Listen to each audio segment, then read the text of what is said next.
Hey everybody, this is Pam at the Paper Outpost, and today I'm playing with some, I've been wanting to show you this technique for quite a while, and today is the day. So if you ever have a pile of buttons, as I do, and you have these shank buttons, and the shank buttons are the ones that have this little, like, thing sticking out here. Yes, I was inking earlier. So what do we do with those? Because they won't rest flat on a journal. They're a little bit awkward to work with. We can nip off the shanks, which is one option, but here's an alternative. No nipping needed. It's awesome. Okay, so let me just give you an example. So I use them to make these little doodly bobs for my spine jewelry. And they're very easy to put on a head pin or an eye pin from jewelry making, and I'll show you what those look like. And it's just a great way to use up the shanks. So you want to use up some shanks? Let's get to it. I've got a few other examples of shanks. Here's a smaller one, and here's a different size one. So basically what you end up with if you use a head pin, and a head pin, where's my head pins? Oh, they're there. A head pin looks like this. It has a little circle there at the bottom. That's the head, I guess. No, I lied. That's the eye pin. This is the eye pin. It has a little circle at the bottom. It's looking like an eye, okay? And the head pin has what looks like the regular end of a regular pin. It has like a little flat end so things don't come off the bottom. Now this one is really small, so I might need to use a few stopper devices like seed beads or a little tiny bead to stop it, or a tiny button so everything doesn't freight train off the end.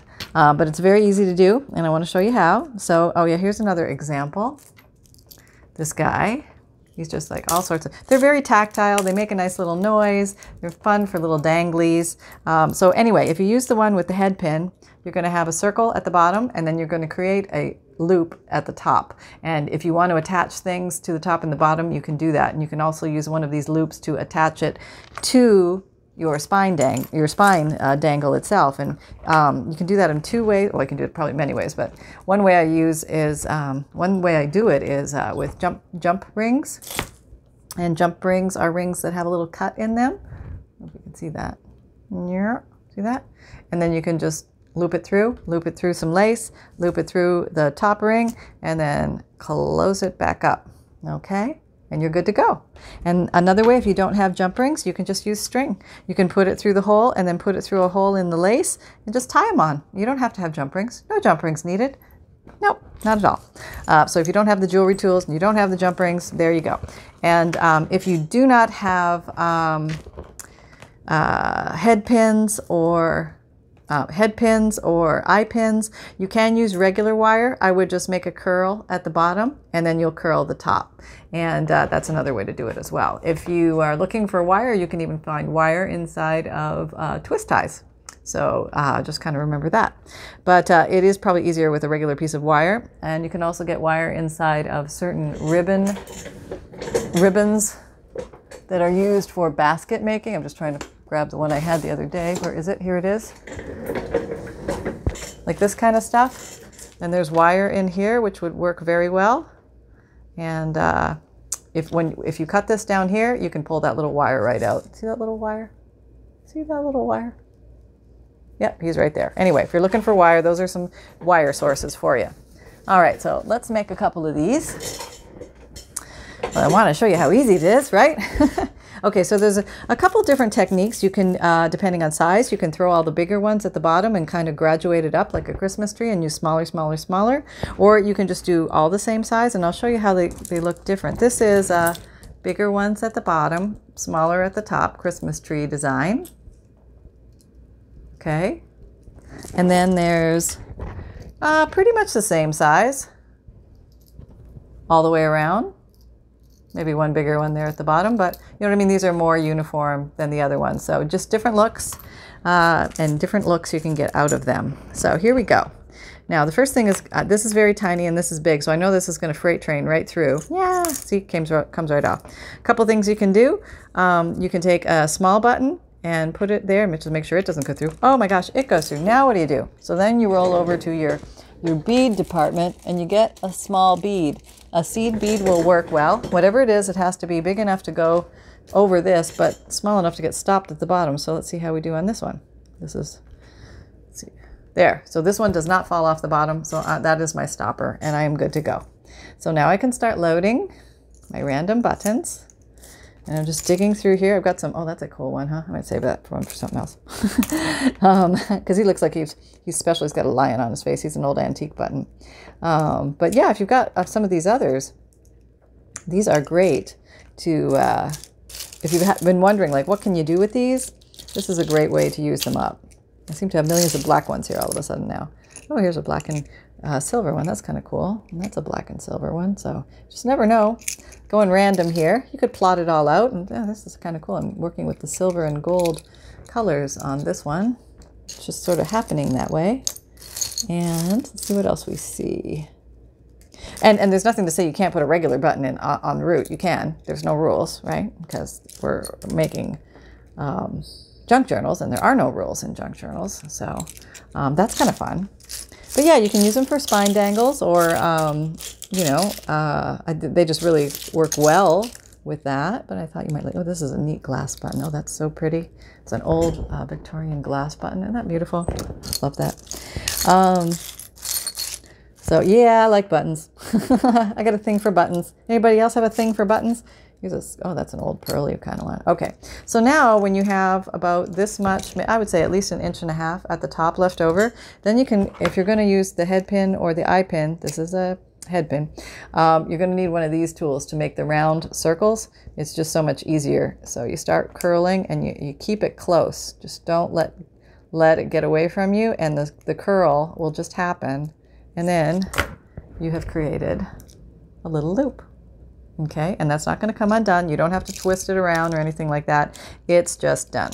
And there is another, nope, we don't have a little loop here because this is the head pin. So I can hook this just like I did with the jump ring onto here somewhere. If I wanted to put this one on, that would look very beautiful.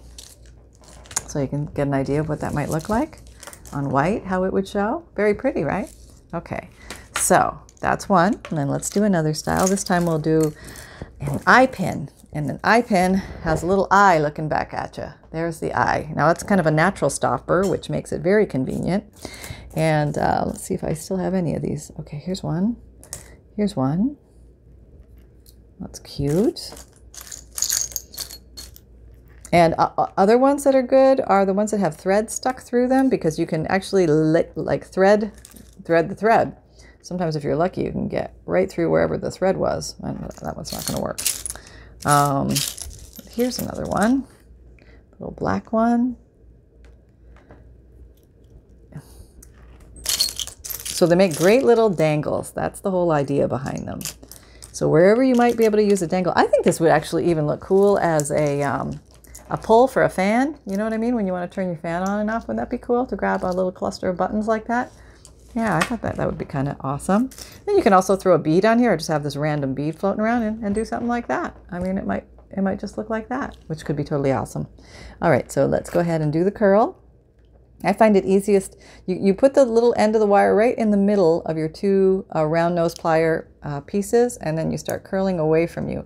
And you can feel with your index finger in the back that the curl is happening. And there we go. So it's just a little baby one.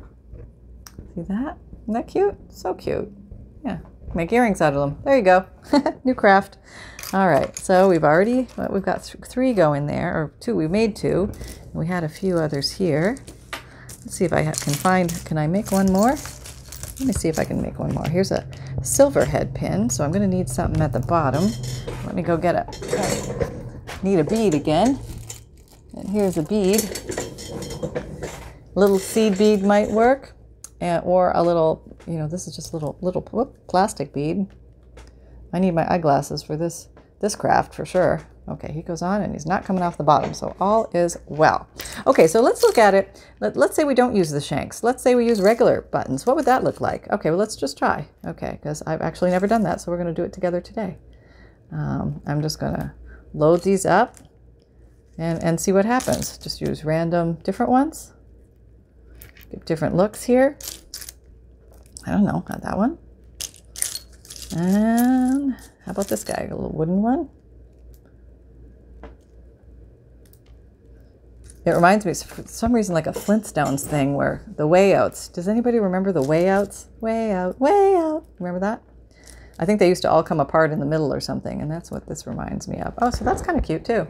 Look, so we have this going. Yeah, it's a different look. Huh, never did that before. Okay, thanks guys. Thanks guys for the inspiration. Okay, let's put this guy on top because he looks all fancy schmancy. There we go. Okay, now I'm going to do the curl. Very easy. Taking the round nose, so you can see better. The round nose pliers, grabbing, putting it right dead center. Whoop. Right dead center. And then rolling. Okay, we're rolling. I think this is going to be a short video because that's pretty much all there is to it. So here's some examples. I'm going to show you what I got. If you liked the video, please like, subscribe, and share. Check out my vintage ephemera digitals in my digital kits in my Etsy shop. And you can, don't forget to get your free checklist and the note to the bookmaker. Links are all down below. Also to my Amazon store. I'm on